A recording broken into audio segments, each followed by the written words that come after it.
అందరికీ నమస్కారం. నేను గమనిస్తుంది ఏంటంటే 3 రకాల మనుషులు ఉంటున్నారు. ఒకటి రాజకీయ నాయకులు, ఒకటి గ్రూప్ 1 పై అధికారులు, మిగతాది ప్రజలు. ఈ ప్రజలను పట్టుకునే స్థితిలో అధికారులు లేరు, ఈ రాజకీయ నాయకులు కూడా లేరు. ఓట్లతో గెలిచిన నాయకులైనా గెలిచేదాకా ఒక తీరు ఉంటుండ్రు, గెలిచిన తర్వాత మళ్ళీ ప్రజలకు దూరం పోతున్న సంగతి ఇప్పుడు మన మిత్రులు మనకందరికి చెప్తా ఉన్నాడు. నాకున్న అనుభవంలో చంద్రబాబు ఉన్నప్పుడేమో భూములు తీసుకున్నప్పుడు 1 టైం సెటిల్మెంట్ కిందనే భూములు కాజేసిండు. అప్పట్లో కేసీఆర్ వచ్చిన తర్వాత ఏం చేసిండు, 2013 భూసేకరణ చట్టం వచ్చినప్పటికి కూడా దాన్ని పక్కకు పెట్టి ఖరీదు చేసినట్లు రైతుల ద్వారా రిజిస్ట్రేషన్ చేసుకున్న పరిస్థితి. మా నిర్మల్ జిల్లాలో దాన్ని వ్యతిరేకిస్తూ విద్యావంతుల వేదిక, తెలంగాణ జేఏసీ పక్షాన గ్రామాల నుండి పొద్దున్న సాయంత్రం వరకు మీటింగ్లు పెట్టి రైతులందరినీ కూడా లేదు 2013 భూసేకరణ చట్టం అమలు చేస్తే తప్ప మేము భూములు ఇవ్వమని తీసుకొస్తే విద్యావంతుల వేదికలో జేఏసీలో పనిచేసిన అతనే ఇరిగేషన్లో హరీష్ రావు గారి దగ్గర ఉండి అక్కడి నుండి బెదిరిస్తారు, రేపు పొద్దున్న నీకేమన్నా అయితే మళ్ళీ మేము ఉండము అని. తప్ప రైతుల పక్షాన్ని నిలబడ్డందుకు ఆయన వచ్చి మద్దతు ఇచ్చే పరిస్థితి లేని పరిస్థితి.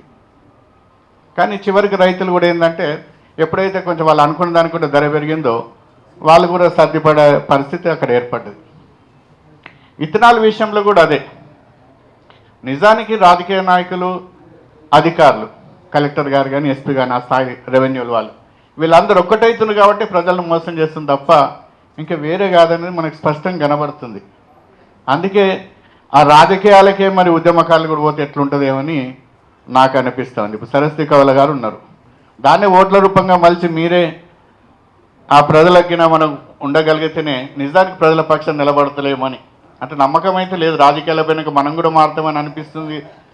బాబురావు సార్ అసలే ఒప్పరు, కానీ లేని పరిస్థితి. ఆ రకంగా పోతే తప్ప మార్పు లేదేమో అని అయితే నాకైతే అనిపిస్తుంది. సరే అందరు కాకపోయినా ఆఖరికి ఒక 10% మార్చి ఉండరా అనేది నేను అనుకుంటున్నా. మరి ఆ దిశలో దిలారుపూర్లో సక్సెస్ అయినామని అందరు అంటున్నారు, కానీ నేనైతే పాక్షికంగా నేను భావిస్తూ ఉన్నాం. సక్సెస్ కారణం ఏంటంటే ఎవరైతే ఫ్యాక్టరీకి వ్యతిరేకంగా నిలబడి పనిచేసిన వాళ్ళు ఉన్నారో వాళ్ళు ఎక్కడ కూడా ముందుకు వచ్చి పేపర్కి కానీ ప్రచారం కానీ ముందుండకుండా ప్రజల వెనక ఉండి ప్రజలతో నడిపేయడం అనేది మొదటిది. రెండవది ఏంటంటే ఏ రాజకీయ పార్టీని కూడా ముందుకు రానివ్వకుండా ప్రజల్ని నాయకులు వేసి ప్రజల్నే ముందుంచి దాంట్లో ముఖ్యంగా యువకులు, మహిళల్ని వాళ్ళందరినీ కూడా ముందట నిలబెట్టి నడపడంలో వాళ్ళందరూ కూడా సక్సెస్ అయ్యారని నేను అనుకుంటున్నా. దాంట్లో భాగంగానే ఎప్పుడైతే ఇది మా ప్రాణానికే గండం, చిత్తనూరు అనేది మాకు ప్రధానంగా చిత్తనూరే స్ఫూర్తి. దిలార్పూర్ ప్రజలందరూ కూడా లక్ష్మీ సార్ దగ్గర ఎక్కడైతే ఆ జనాల నుండి ప్రభుత్వం వ్యవహరించిన తీరుందో దాన్ని స్టడీ చేసిన తర్వాత దానికి భిన్నంగా మనం ఎక్కడ కూడా శాంతిని విస్మరించకుండా మనం శాంతియుతంగా పోరాటాలు చేస్తే తప్ప పోలీసులకు కానీ ఇంకెవరికి కానీ చిక్కకుండా ప్రజలు నడిస్తే తప్ప సక్సెస్ కాదని అనుకున్నాం. అదే రీతిలో నడిచినాం కాబట్టి అక్కడ ప్రజలు సక్సెస్ అయ్యింది అనుకుంటున్నాం.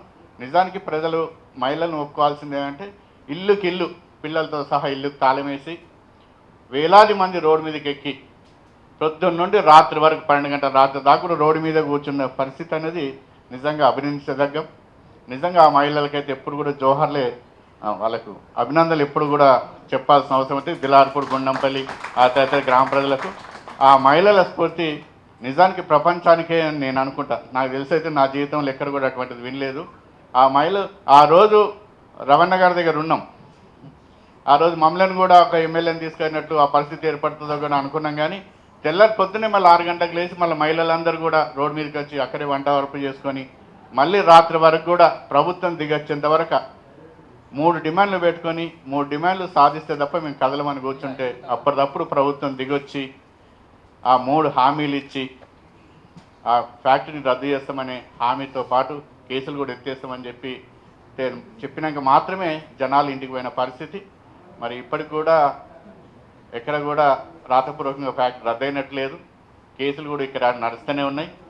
ఆ సస్పెన్షన్ కూడా ప్రజల పక్షాన్నే ప్రజలు మళ్ళీ నా సస్పెన్షన్ కూడా చెప్పుకోవాలా, నా సస్పెన్షన్ ఎత్తేయడానికి తిరిగిన ఆఫీస్ లేరు, తిరిగిన నాయకులు లేరు, మన అందరి దగ్గర తిరిగినా కానీ ఎక్కడ కూడా నాకేం న్యాయం కలగలేదు సార్, నేను ఓపెన్గా చెప్తున్నా. మళ్ళీ ఆ గుండంపల్లి దిలార్పూర్ గ్రామ ప్రజలే లేదు మేము ఇంటింటికి కూడా కదిలేస్తాం, నీ సస్పెన్షన్ ఎత్తడానికి ధర్నాకని టీపీటీఎఫ్ తీసుకుని ధర్నాకి వాళ్ళందరూ కదిలేస్తామంటే ఆ గ్రామంలోకి ఒక ఊరికి డిఎస్పీ వేయండు, ఒక గ్రామానికి సిఐ వేయండు, ఒక గ్రామానికి ఎస్ఐ వేయండు. మీరు ఎవరు పోవద్దంటే నువ్వెవరో సార్ చెప్పడానికి, మేము ఇల్లుకిల్లు ఊరుకూరు మేము సార్ ధర్నాకి పోతామని వాళ్ళు ఖచ్చితంగా చెప్తే ఇంటెలిజెన్స్ రిపోర్ట్ 10,000 పైన వస్తారని అనుకొని ఆ రోజు కలెక్టర్ ఆఫీస్ని ఖాళీ చేసింది సార్, ఎవరు లేకుండా చేసి ఆర్డర్ అనేది ఇంటికి తెచ్చి ఇచ్చిండ్రు. అది ప్రజల విజయం అని నేను అనుకుంటే, నేను ఎప్పటికి కూడా ఆ దిలార్పూర్ గుండం ప్రజలకే కృతజ్ఞుడై ఉంటాను కూడా ఈ సందర్భంగా తెలియజేస్తున్నా సార్. నిజంగా ఆ మూమెంటు ఎవరమైనా మనం ఏం ఆశించకుండా నిష్పక్షపాతంగా ప్రజల పక్షాన్ని నిలబడి వాళ్ళతో కలిసి ఉంటే తప్పకుండా విజయం వస్తుందని నేను అనుకుంటున్నాను. ఈ అవకాశానికి థ్యాంక్ యూ ఎవ్రీవన్.